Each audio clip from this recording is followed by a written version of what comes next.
મિત્રો, શું તમે જાણો છો, વર્ષો પહેલા જ્યારે આધુનિક ટેકનોલોજીનું દુનિયામાં કોઈ સ્થાન ન હતું, વીજળીની કોઈ વ્યવસ્થા ન હતી, ત્યારે પણ આપણા પૂર્વજો રણ વિસ્તારમાં પાણીમાંથી બરફ બનાવતા હતા.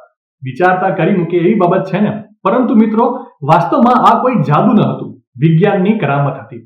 રણ વિસ્તારમાં માટીના મોટા વાસણમાં પાણી ભરીને એને જ્યારે ખુલ્લા આકાશ નીચે મૂકી દેવામાં આવે છે, ત્યારે વિજ્ઞાનના નિયમ મુજબ ડ્રાય હવા અને રેડિયેશન કુલિંગના લીધે પાણી એની ગરમી વાતાવરણમાં ગુમાવીને સવાર સુધીમાં તો બરફ બની જતું હતું. કારણ કે રણ વિસ્તારમાં રાત પડતાની સાથે જ વાતાવરણ ખૂબ જ ઠંડુ થઈ જતું હોય છે. આ જામેલા બરફની અલગ અલગ લેયર બનાવીને આપણા પૂર્વજો તેને ઊંડા ખાડામાં મૂકીને તેને ઘાસ અને માટીથી ઢાંકી દેતા હતા, જેના કારણે એક દિવસ સુધી ગરમીમાં પણ આ બરફની લેયર સુરક્ષિત રહેતી હતી.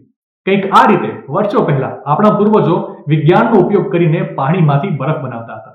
માહિતી સારી લાગી હોય તો રીલને વધારે શેર કરજો અને આવી જ અવનવી માહિતી માટે સંદેશ ડિજિટલ સાથે જોડાયેલા રહેજો.